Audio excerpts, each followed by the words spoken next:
All right, let's go ahead and get started. Welcome, everybody, to something that I am very, very passionate about, and that is disability planning. As I had shared, my name is Brady Murray, and I am the founder of Caring Tide. It's my pleasure to welcome you to today's podcast or to today's webinar that we will be discussing what will happen to my child when I'm gone. As we get started, I'd like to share a disclaimer, and I'll just read that. Caring Tide respects every individual's right to express who they are. In one-on-one discussions, we will use person first or identity first language based on the person's preference. In group settings, we will use a mix of the two in the hopes of having everyone feel like they are being included and respected. So allow me to share just a little bit about myself. I am the father of 5 children, all of which have a disability. Very, very active in the nonprofit community, in particular around inspiring families to answer the call to adopt a child with a disability. And as I shared, I'm the founder of Caring Tide. I'm happily married to the love of my life. In fact, she just celebrated her birthday yesterday, and that's Andrea. We've been married now for almost 22 years. I shared that we have 5 children that have disabilities. In total, we have 11 children in all that have that are part of our family. And so allow me to share just a little bit about Caring Tide and the purpose and vision behind Caring Tide. Currently, there are 42 million Americans that are disabled in our country.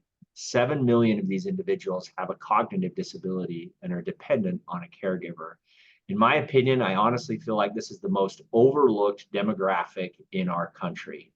I want you guys to know that you are not alone, that we are in this together, and that we are here to be able to help you on this journey. Our vision is to give everyone in our community, no matter their background, the opportunity to receive the support and resources needed to fulfill their purpose and ultimately allow their loved one to be able to sing the song that they're meant to sing. In fact, Jenny, if you could share the free resource as we get started here, I want to share that if for everybody that is able to stay on for this entire webinar, we will be able to provide you with a free disability resource for your specific state. So we recognize that all states are unique and different, and we've created with our team an incredible resource that is specific to your state. And we'd be happy to provide that to you at no cost for all of you that stay on through the entire webinar. So allow me to share briefly how my introduction came into this world of disability. We were expecting our second child. We were so excited to be able to welcome Nash into our life. We rushed to the hospital, and before I knew it, there was my son. He was perfect. I did everything that a father does when he meets his new son and counted 10 fingers and 10 toes, was taking pictures, and was just so excited. About 10 minutes after Nash was born, the doctor came to me, he put his arm around me, and he told me that Nash has Down syndrome. That was the first that I heard of that, and I was devastated. It took me quite a long time to be able to really just understand what this new norm meant. Fast forward now, though, Nash is almost 17 years old, and he is a superstar. We love everything about Nash, and we wouldn't trade this for the world. One thing about Nash is he loves school, absolutely loves it. And in fact, he loves it so much. Andrea and I were having a conversation not too long ago, just a few years back, and we asked ourselves a question that, quite frankly, was a little bit terrifying. And that question was, what will happen when the school bus stops coming? Nash loves school so much, and it is so much an integral part of his life, that this is actually a pretty scary conversation that Andrea and I had. That caused us to start looking at things like, well, how does that work exactly when Nash turns 18? And how does that work with transitional planning and being able to help him to go to college possibly? Or how does that work with him getting a job? It really led us down the rabbit hole of what is SSDI and what is SSI and how do waivers work and all of these other things that all of you know and oftentimes are very confused by. That was a large part of the motivation, ironically enough, for this reason why we started Caring Tide. Well, those conversations led us to an even more terrifying conversation. And that was, what will happen to my loved one when I'm no longer here to take care of them. Nash loves us with all our hearts. In fact, when I come home today, I'll come in the back door and he'll come running down the hall and he'll say, Daddy, and he'll give me a great big hug. How many 17-year-olds do that? Well, a lot of times our children are the ones that are going to be willing to do that. There's going to be a time, though, when Daddy doesn't come home, when no longer am I going to be able to care for my son. And that is truly the most terrifying question that as a child or as a father of a child that has a disability that weighs on my mind. I've actually found that many individuals are also asking themselves the same questions. In this particular instance, this is a wonderful, wonderful mother who shares some great inspiring things on Instagram. She said, I had a revelation today, one that rocked me. I have a 13-year-old, amazing yet complicated son with severe nonverbal autism. And lately he has been really struggling in the evenings. Most have no idea. Many probably wouldn't even believe it. And today I realized it's not the meltdowns that are breaking me. It's the worry of who will do this after I'm gone. I'm terrified. There was over 300 comments that were a part of this post. And some of those comments were, I'm terrified for the future of my 3-year-old daughter. Who will love and care for her like I do? Another comment is, I feel this. I have 2 boys on the spectrum and it brings me to tears at the thought of it. Well, that's the purpose of Caring Tide. That's the role and the mission that we have, is to help these families to be able to find solutions for these ever-pressing questions and be able to put these fears to rest.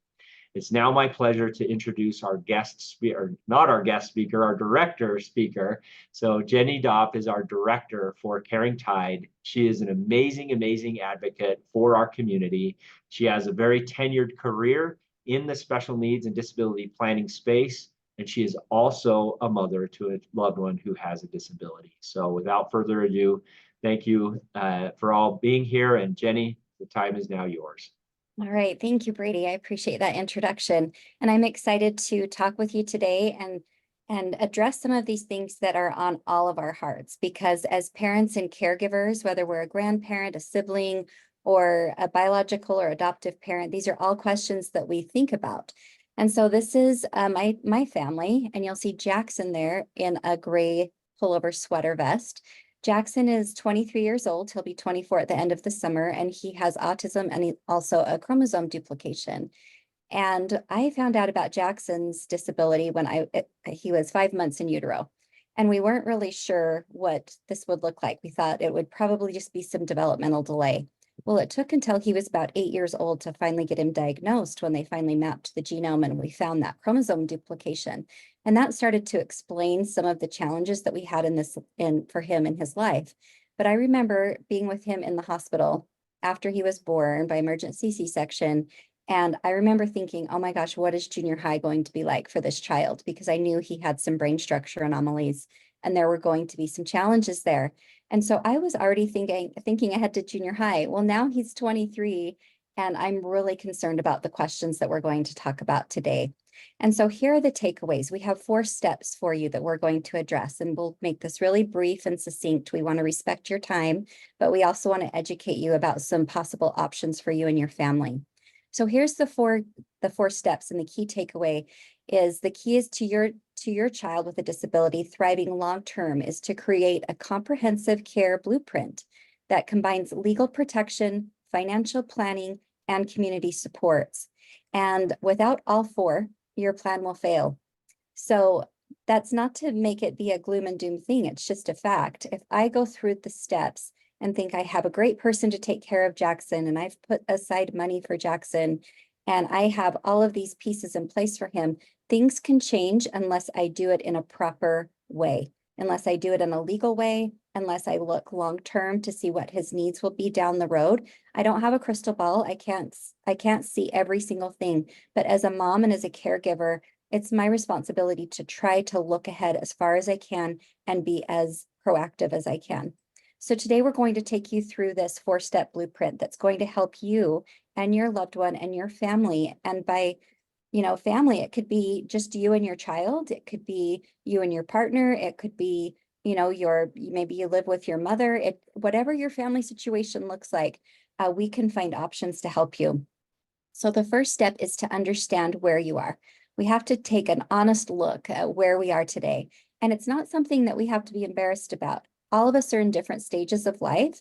Our kids are all different ages. We all have different financial means, and our capacity is different. So we're just going to take an honest look at where we are today.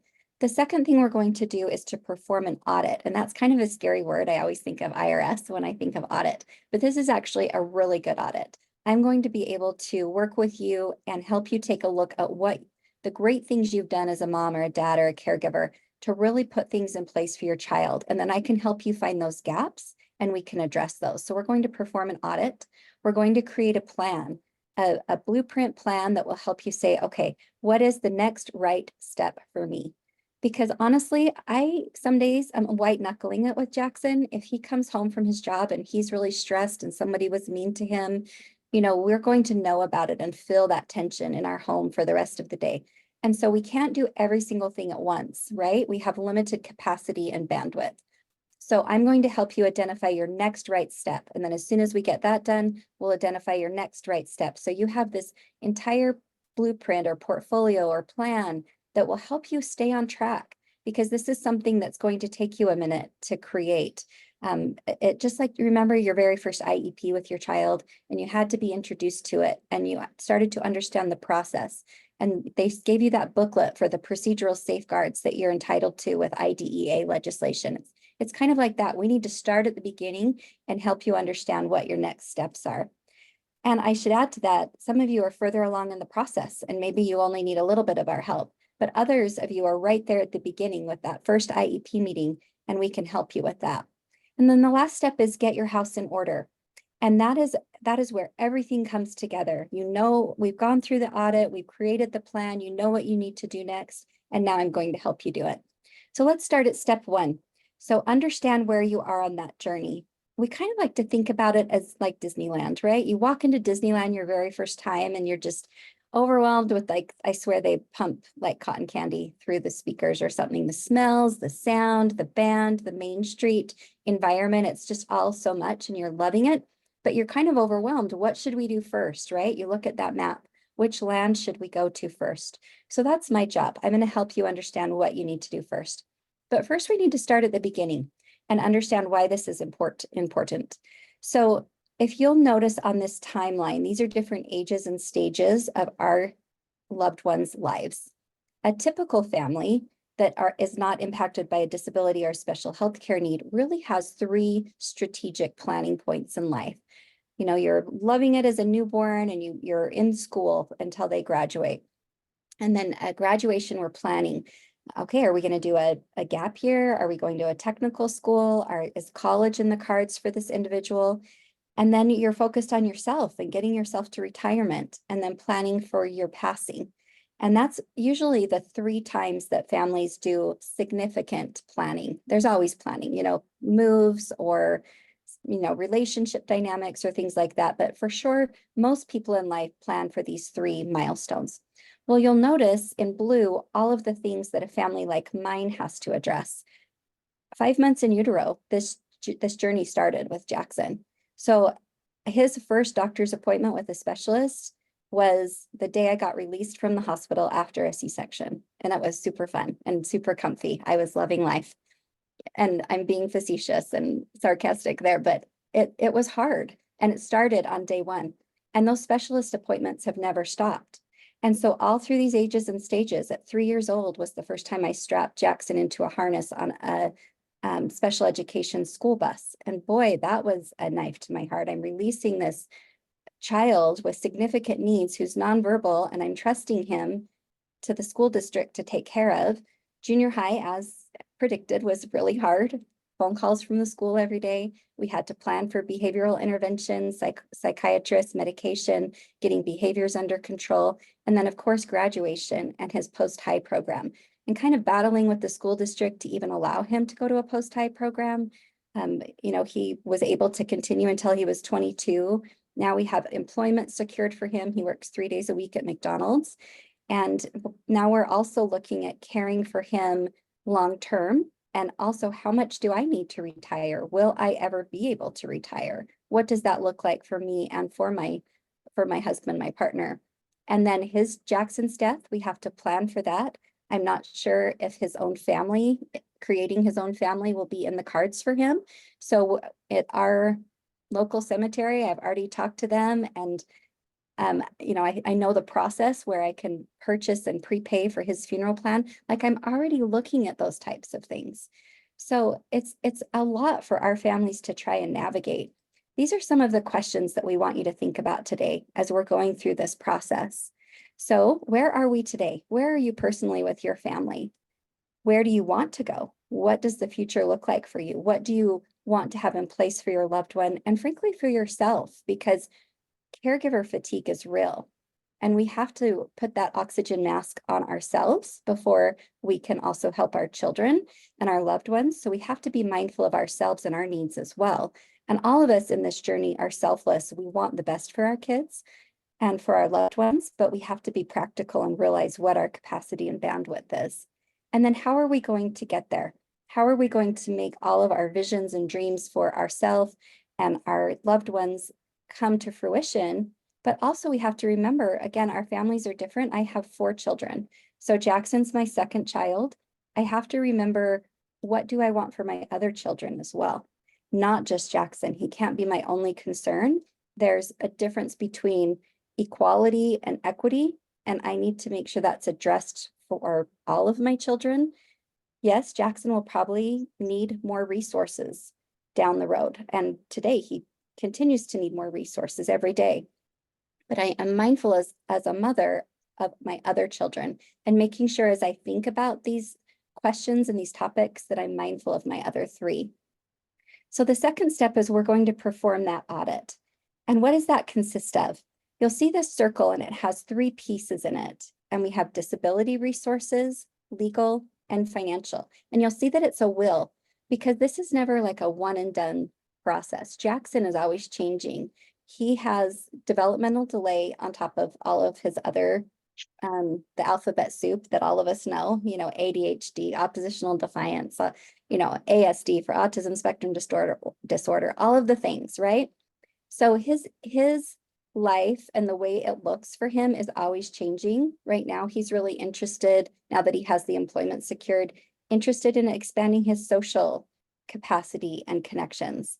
Down the line, it will be housing, transportation. He's taking the driver's test, like the permit test. He wants to get his permit, and that scares me half to death to think that he would be driving, but he is saving his money for a self-driving car so that when he's ready, he can have that resource. I have no idea if that will be an option for him realistically, but it's a goal for him. And so this is always changing. And it's the same with the disability resources. What you needed in place when your children were younger, like when Jackson was going to speech therapy 2 or 3 times a week at our children's hospital, versus what he needs now is very different. Legal, what have I put in place for Jackson as far as guardianship, conservatorship, a will, a trust, all of those, the pieces of the legal. And then how am I going to pay for Jackson's life? Because he doesn't make a livable wage right now at McDonald's working part-time. He just doesn't. He wouldn't be able to pay for his life, even with Social Security and Medicaid. So how am I going to help fund that to make up the difference? So this is, again, the traditional family. We start at the very bottom. You're just protecting your assets. You're doing, the emergency fund, saving your first $500 and then your first $1,000 to pay for that emergency car repair. And then you're starting to build it. You're paying off debt. You're accumulating wealth. You're starting to think about retirement. Well, my family's a little bit different. Our planning is a little bit different. These are other things that we have to take into consideration. I need to think about my life care plan, but also Jackson's. I also need to be mindful of things like inheritance and proper gifting. I need to understand how me helping Jackson with finances or with any in-kind situation could possibly impact things like Social Security. He has a grandfather with some property in Idaho. Potentially, if grandfather left some of that inheritance to Jackson directly, or if I left my home to Jackson so he could have a place to live, that could be a factor and make him ineligible for things like Social Security or Medicaid. So we need to make sure that that's done in a way that is in the best possible process for Jackson to still maintain all of his benefits. And then I need to think about that lifetime support. Once I'm gone, who's going to take Jackson to McDonald's? Where's Jackson going to live? Who's helping Jackson manage his current debit card? Who's helping him manage his ABLE account? What about the trust? Who's going to be the executor? Who's going to be the trustee? How much money do I need to have in cash reserves? And these are all things that we have to figure out as a family, but it has to start at the very, very beginning. What's my family mission statement? What are the values of our family? Do we care the most about, of course, being a kind human, but beyond that, what am I wanting to have in place for Jackson as far as our vision or our mission statement? Is education important? All of that should be outlined in a letter of intent, which we'll cover in just a bit, but this is all part of the special needs planning process that we can help you with. These are other things that we need to consider as caregivers. So there's the cost of that adult care and supervision. I'm very fortunate, and I realize that Jackson can be left alone for certain hours of the day and he'll be fine. But at 5:30, Mom, what's for dinner? That's like, we can do it in his voice and the question and everything. He still needs support. So other children are elopers, or they are individuals that might run. And so we have to have a different level of supervision for them. Or other children might be vulnerable and susceptible to the influence of others. And so they might need a different level of supervision. So what will be the cost of day programs? And every state has different services available, and you can't guarantee that your state will provide those to you. So for instance, Jackson is still waiting for services for day programs and things like that. Otherwise, it's out of pocket for us. So when he was in junior high and I really needed that support, I had to pay out of pocket for all of those day programs. What about residency? What if he doesn't have additional funding for something like a group home? That's going to come out of pocket. His medical care, when he turns 26, I would need to negotiate that with my husband's employer to make sure I could keep him on. Otherwise, that will be out of pocket because of Medicaid in our state.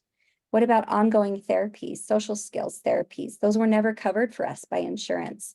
So everybody's situation will be really different, and we can go through that with you.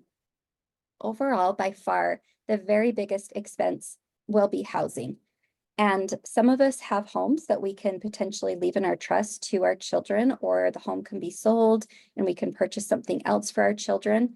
But overall, if you think about your typical Social Security, and some people, if they're a couple, might receive more, or if some people are not being charged, room and board, maybe it will be less. But the average is about $943 per month for Social Security. In Salt Lake City, we live along the Wasatch Front. There's a mountain range there, and all of our transportation is built north and south. There's not significant great transportation options for going east and west. So in order for Jackson to have a place to live, he would need to live in a metro area. There would not be options for him to live in a rural area unless we could figure out that transportation piece and other supports and pay for those supports. So most likely he'll be living in the metro area, and the average for a 1-bedroom apartment is about $1,500. So that's just not affordable. So you would have to think about, what else can I do to cover the difference between Social Security and what it costs to live today, especially with inflation. We all know how expensive even just food is today. So what other things do we need to think about with our plan? Well, what about if we need long-term care services? In my specific situation, my husband's had cancer and he's been ill for many years of our marriage for different reasons. And so this is always something that we have to think about. What about long-term care services? When he was first diagnosed with cancer, once we processed the diagnosis, sadly, the first thing I thought about was, do I still have life insurance in place? I know when we were young, we started a short-term life insurance policy. So has that expired? Do I even have that in place? So I had to do some reevaluation. The average for long-term nursing skills is about $100,000 per year. And I just did a quick check yesterday, and the average in my state is $10,000 a month. So $100,000 is actually a good deal. So it's very expensive, and not everybody will have coverage. And also there's levels of care. What type of facility do you want to have in your plan? Do you want a bare bones, or do you want something that has a little bit more quality of life? What about if we have to care for our aging parents? So in 2020 and 2021, I lost both of my parents, not to COVID, but to other health concerns. And they didn't have a lot of resources or life insurance. And so we just did it on a bare minimum to be respectful, but also budget conscious. And it was a minimum of $10,000 for their funerals, let alone the care before that. So we need to think about that as well. Will we ever be able to retire? How much do we need so that my husband and I can retire and enjoy, our senior years as well? And then what if the worst happens? What if we pass away prematurely? Our family's already been through that with my husband's cancer diagnosis, and we had to put some plans in place. And so that's something that we all need to consider. I could be hit by a car tomorrow. What do I have ready for Jackson? I'm his person. I don't know if any of you are like that, but there was a little blow up yesterday, and I was his person. I'm the person that calms him down. I'm the person that knows all the things. I do all of the medical care. What would happen if the family lost me? And then also, what about Jackson's quality of life? What do we want that to look like for him? What do we want to try to put into place? So you're probably thinking, okay, as a caregiver, where am I? How well am I doing? You'll know some of these things I talked about, but if you want to look at more of an in-depth tool to see where you are today, there's a link there, and you can take our caregiver family assessment. And of course, we don't want to stress you out. I remember going to the psychologist appointments and the psychiatrist appointments with Jackson and just filling out assessment after assessment with hundreds of questions, and it was just exhausting. And frankly, it was stressful. So we're trying to keep it very simple for you. And this just will scratch the surface and kind of give you an idea. So you're welcome to take that assessment, and then we can work with you for that as well to understand where the gaps are. The step 3 is to create this plan. So you know where you are. Now let's figure out what are your resources. So on the left-hand side are your public resources. These are things like Medicaid and Medicare and what they pay for. And it's just a portion. You're just charging your loved ones a little bit for room and board in order to maximize their Social Security benefits. You also are working with people like vocational rehabilitation for things like employment, or trying to find nonprofits that do activities. But for a majority of their care, it's coming out of private funding.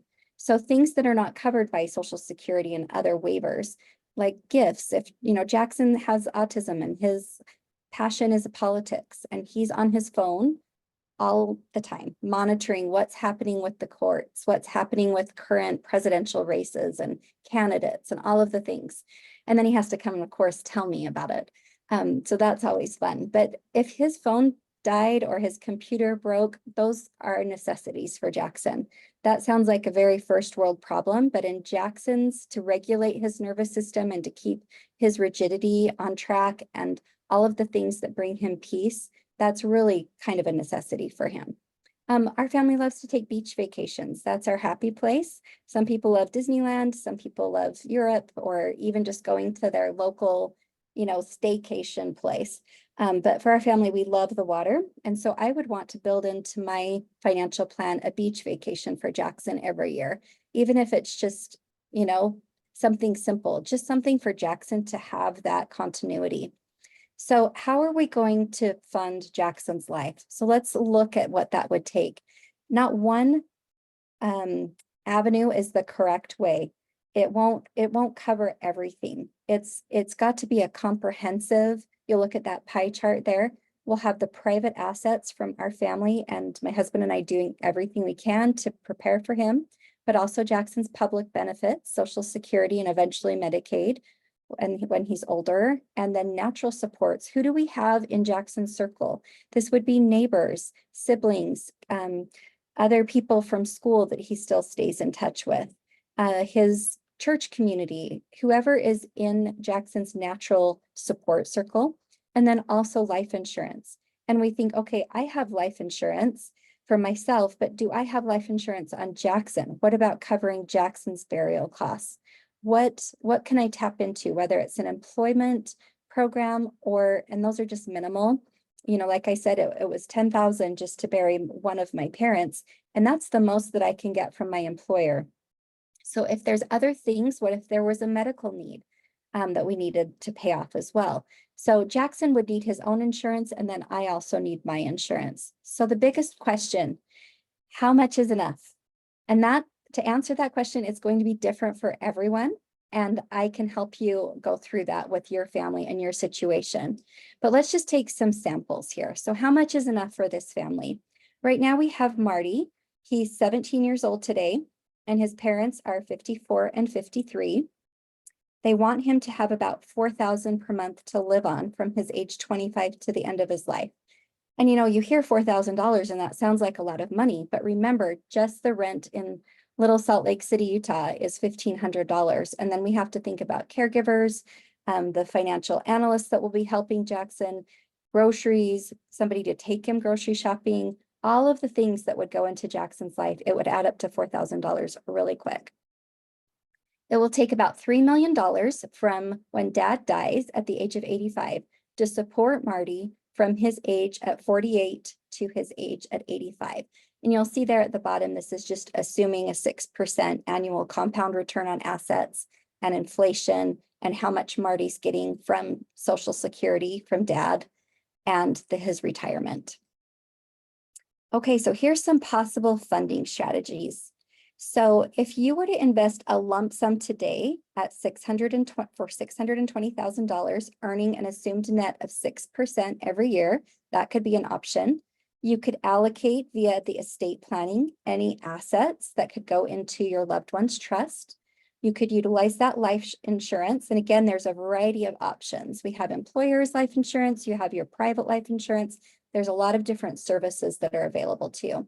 There's also something called an ABLE account if your loved one qualifies for that. And that would be something that I could help train you on and help you find the correct ABLE account for your family. And then there's also these out of the box strategies. And this just shows you that even if you're on a really fixed limited income, there's still ways to save.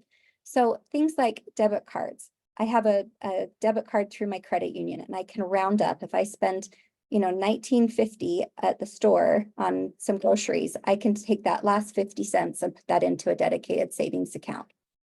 Saving what you can each month. There's also credit card rewards. We're not advocating for credit card debt, but we are just saying that, things like Costco. If I spend so much a month in Costco, at the end of the year, I get a check back and I could put that towards my Costco bill. And then the rest of what I would have spent at Costco could be saved. So did you know if you save an average of $20 each week for 1 year, you will save $1,040 a year. That can be leveraged to buy a life insurance service with a larger death benefit over the years. So here's another situation.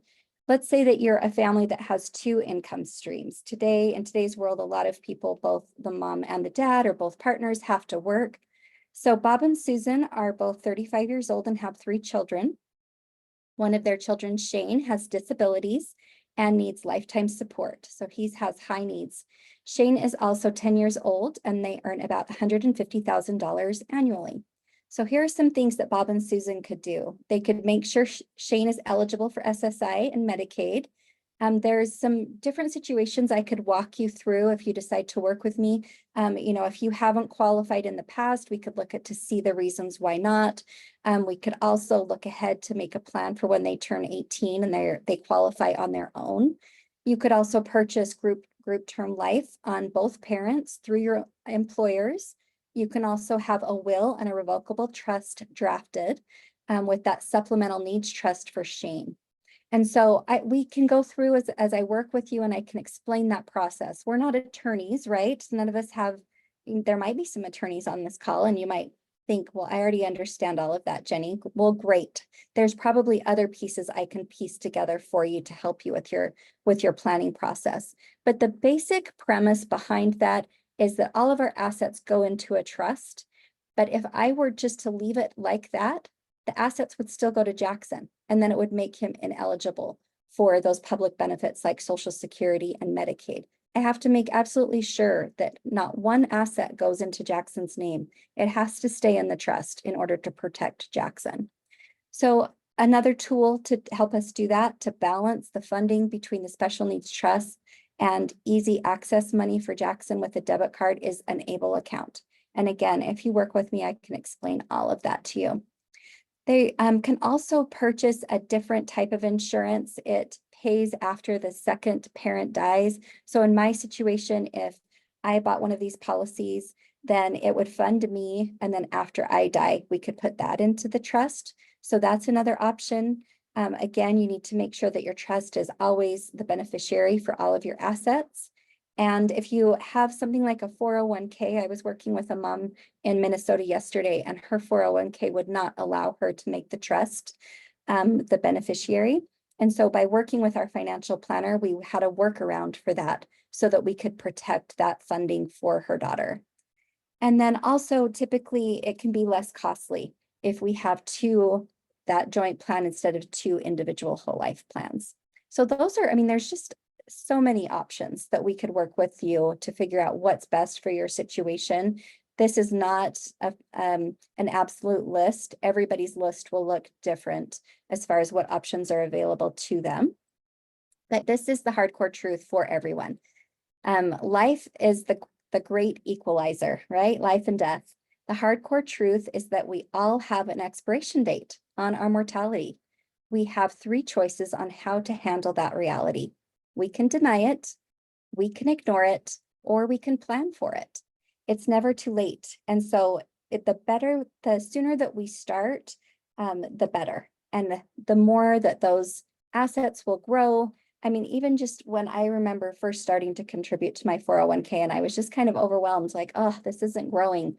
And then we just looked at it this year, and after working for all of these years, we're starting to see that grow. And it's just like right now, if we can just start early, the earlier, the better. So step 4 is let caring tide. Let me help you put your house in order. It's an emotional thing. I remember thinking about guardianship for Jackson, and it was emotional because I thought, gosh, we should be at this stage right now. We should be at this stage right now. But the reality of life kind of hit you in the face, and this is what we're dealing with at this point in time. So what can I do to prepare? So in step 4, we have some options for you. And you're probably thinking, okay, Jenny, how much would this cost me? What does your program cost? Let's just get to it already. So I can't answer that question for you because everybody's program or plan that we put together for them will look a little bit different. But these are some of the options that you get to choose from. You can meet with our disability navigator, and you can choose that option. They'll go through what your life care plan looks like right now, and they'll help you identify those gaps. Like I already know, I do this for a living, and I already know that I have gaps. I have a gap with Social Security. I have a gap with guardianship, and I have a gap with social connections for Jackson. You're thinking, well, why can't you fix that for yourself? Well, I can. I know how to do it. My issue is bandwidth.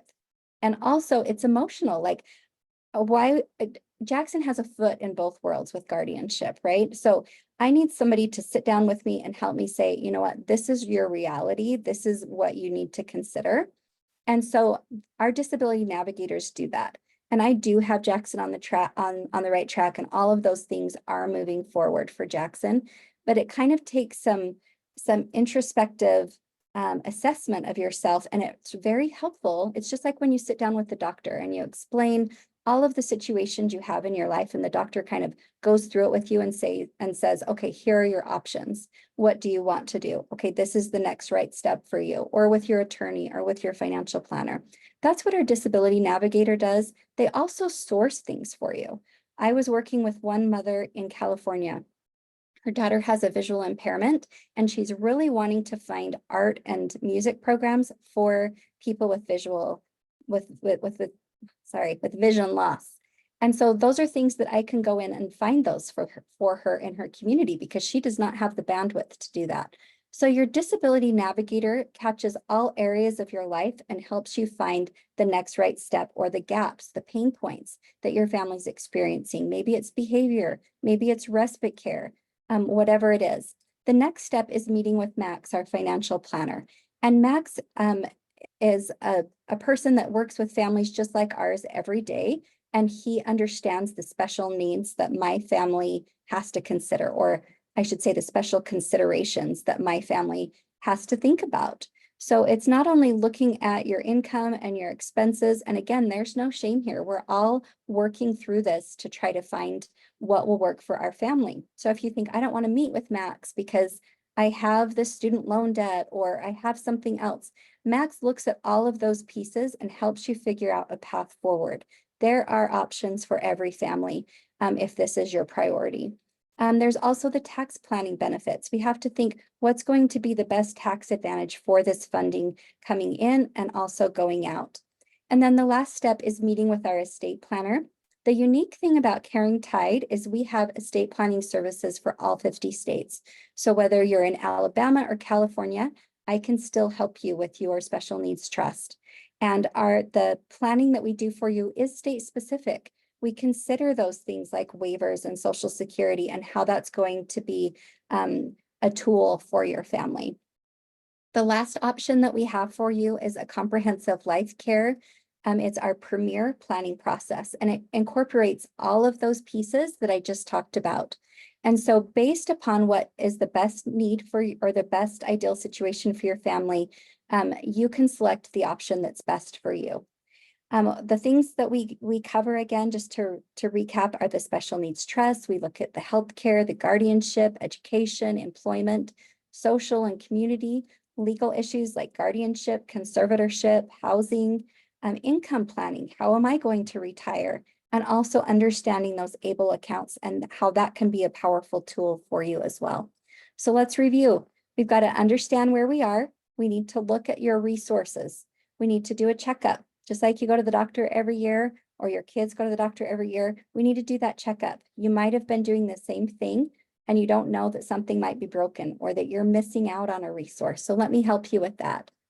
And if all this did by working with me for your resource maximization was to help you maximize your SSI or your SSDI or your Medicaid, would that be worth it to you?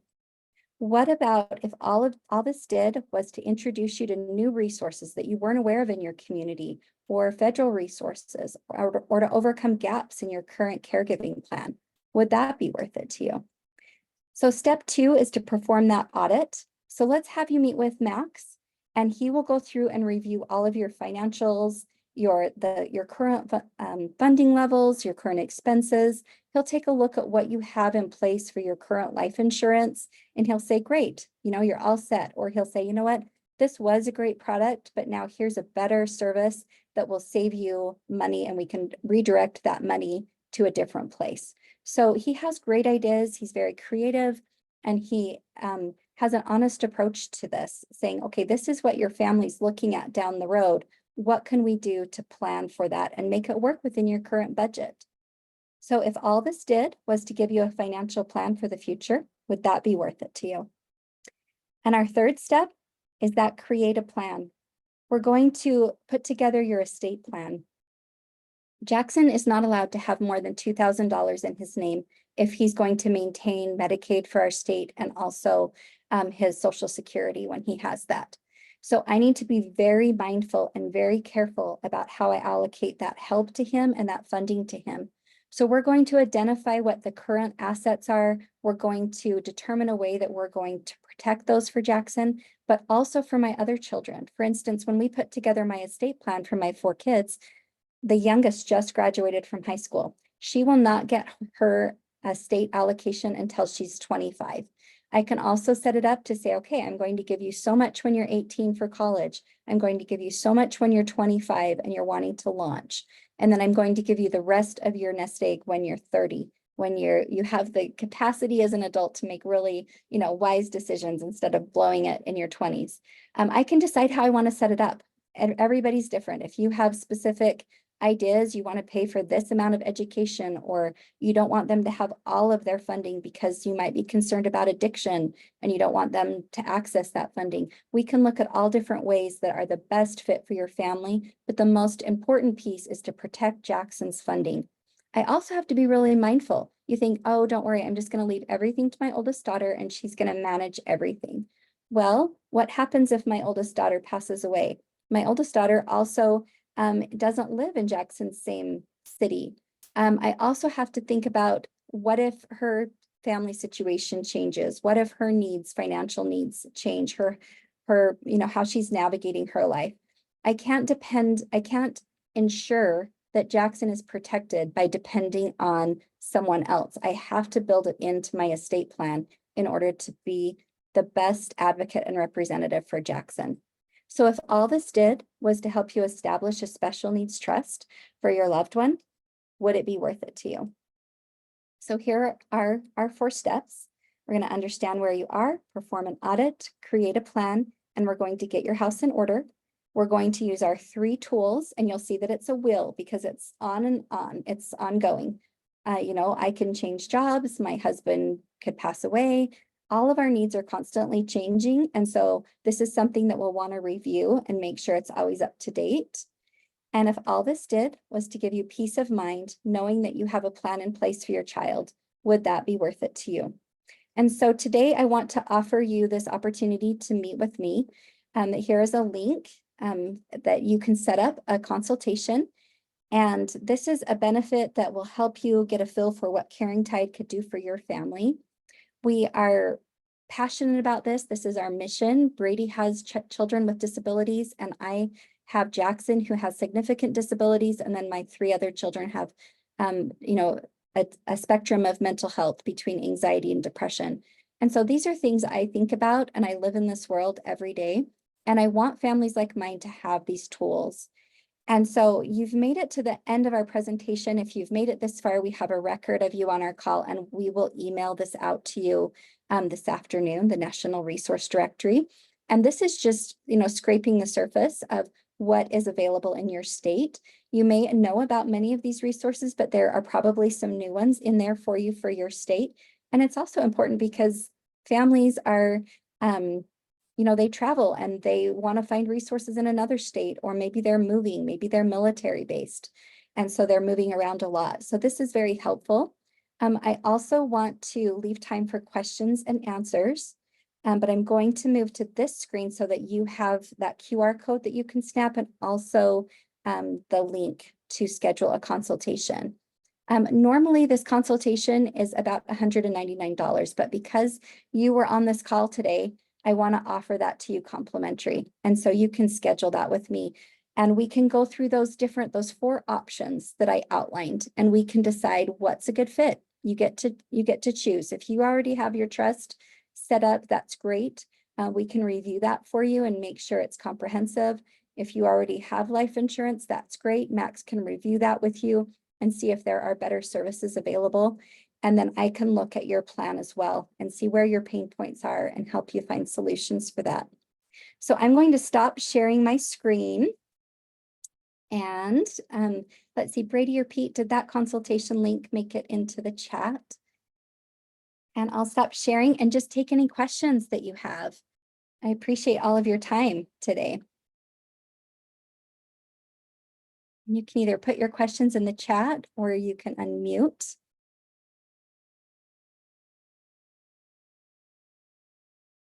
I know one question that I had early on when I was working with families, or their question to me was, why am I getting denied for Social Security the first time? And so there's tools that we have that can help you identify reasons why you might have been denied, and also processes for appealing your denial, and also what we can do to prepare when our kids are 18. Or if you have questions about estate planning or financial planning.